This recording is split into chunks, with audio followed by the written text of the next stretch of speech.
Бауырды май басу қазіргі таңдағы өмір салтына орай жиі кездесетін патология. Оның атаулары көп: стеатоз, стеатогепатоз, майлогепатоз. Бауырды неліктен май басатын туралы алдыңғы видеода толық айтылды. Ал бүгінгі видеода оның емі туралы айтылады. Негізі, бауырды май басып кетуі өте қорқынышты жағдай. Әп-әдемі, қоңыр, жұмсақ бауырдың ішінде сарғайып май тамшылары тұнып тұрса, уақыт өте келе ол қабынып, кейін қабынған жердің орнына дәнекер тіні өсіп, фиброзданып, ол қайтымсыз циррозға ауысады. Яғни жұмсақ бауырдың тіні клеткалары қатайып, тығызданып, ағаш сияқты болып қалады. Осыны жақсылап түсініп, ұғынып алуымыз керек. Себебі көп адамдар бұл диагнозды елемей, емделмей жүре береді. Егер сізде УЗИ бойынша бауырдың май басуы анықталса, ал бауырдың ферменттері АЛТ, АСТ қалыпты болса, бұл жай ғана гепатоз, яғни майлану. Ал егер де гепатозбен қоса АЛТ, АСТ ферменттері қалыптыдан жоғары болып тұрса, бұл бауырдың майлы тінінің асқын тотығып, қабынып жатқандығын көрсетеді. Бұл циррозға әкелетін алғашқы қадам. Міндетті түрде дабыл қағу керек. Бұл жерде май басуды гепатоз сатысында тоқтату керек. Әрі қарай стеатогепатит сатысына ауысып кетуін болдырмау. Гепатоз ол қайтымды процесс. Қалай емдейміз? Бұл ауру бір ғана дәрімен емделе салатын жеңіл ауру емес. Оның емі жүйелі түрде өзіңізбен өзіңіз нәпсілеріңізді тыйып, тәртіпке бағынып жұмыс істеуді талап етеді. Гепатоз көбінесе артық салмақтан, семіздіктен, қант диабетінің екінші типінен, метаболикалық синдромнан зардап шегетін адамдарда болатыны туралы алдыңғы видеода айтылды. Сол үшін бірінші кезектегі емі салмақтан арылу. Егер сіз іштегі висцеральды май тінін кетірмесеңіз, бауырда жинақталған май тіні де кетпейді.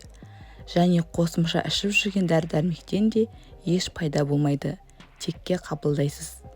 Содан кейін гепатоздан арыламын деп неше түрлі бауырға арналған шөптерді, баттарды ішпеңіздер.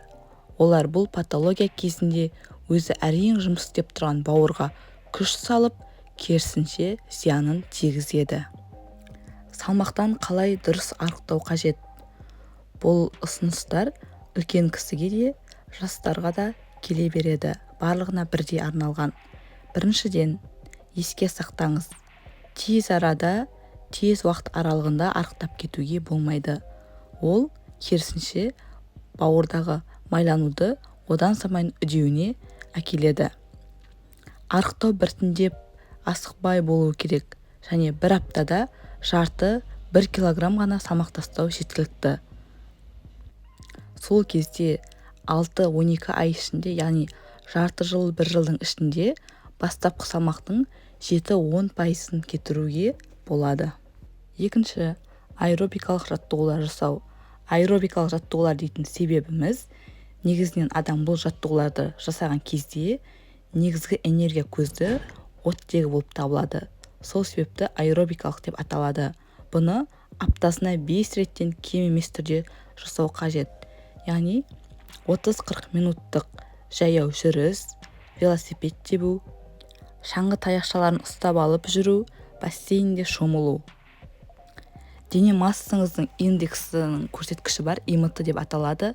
Сол қалыпқа келмейінше бірден жүгіріп кетуге болмайды.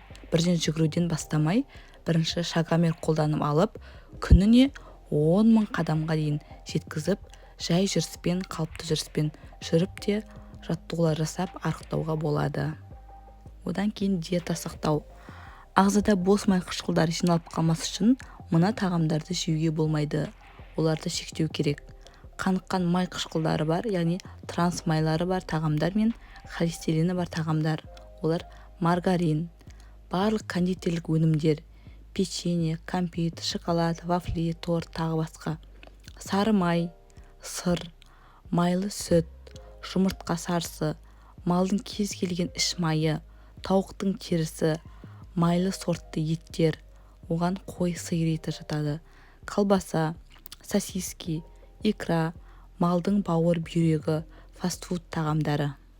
Одан кейін рафинатталған өнімдерді шектеу, қант, бидай ұнынан жасалған барлық өнімдер, ақ нан, тоқаш, бәліш, бауырсақ, вермишель, макароны, спагетти тағы басқа.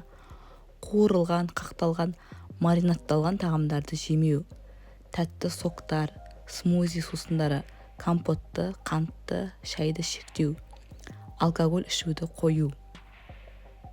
Оның орнына тұтыну керек тағамдар: көп мөлшерде көкөністер мен жемістер, жармалар, оның ішінде гречка, перловка, геркулес, чечевица. Одан кейін транс майлары жоқ, пайдалы майлары бар тағамдар: зәйтүн майы, грек жаңғағы, күнжіт, күнбағыс дәні, арахис, авокадо, теңіз балықтары және басқа өнімдер. Өсімдік текті клетчаткаларды қолдануға болады. Егер осы аталған шараларды бұлжытпай орындасаңыз, стеатогепатит біртіндеп кете бастайды. Сонымен қатар артық салмақ, семіздікпен байланысты барлық симптомдар кетіп, қан қысымы орнына келеді. Жалпы жағдайыңыз жақсарады. Тек уақыт пен табанды қажырлы еңбек қажет. Ал егер де жағдай күрделі болса, дәрігер тағайындауымен қосымша препараттар қолданылады.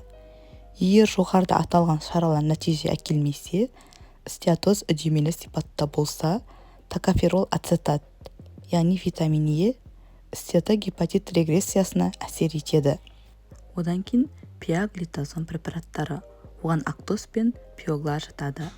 Ал пиоглар препаратын айылды жоғары болса, қолдануға болмайды.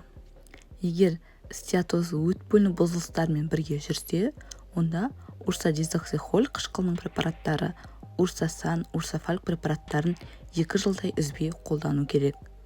Одан кейін егер стеатоз және дене массасының индексі 30 кг метр квадраттан асып кетсе, салмақ қосылуын тоқтататын липазаның тежегіші, яғни май түзілуінің тежегіші арлистат, листата, ксеникал препараттарын қосымша қолдану керек. Егер стеатоз және қанда холестериннің артық мөлшерде болуы анықталса, статиндерді, яғни аторвастатин, розовастатин тағайындалады. Бауыр стеатозы бар пациенттер негізгі анализдерден бөлек 1 жылда 1 рет фиброскан аппаратынан өтіп тұру керек. Және 6 айда 1 рет бауырды УЗИ-ге түсіріп, қан анализдерін тапсырып, альфа-фетопротеинге анализ тапсырып, бауырда болып жатқан стеатогепатиттің ағымын бақылауда, контрольде ұстап тұру керек. Егер сізде бауырды май басып жатса, міндетті түрде қазірден бастап жағдайды қолға алыңыз.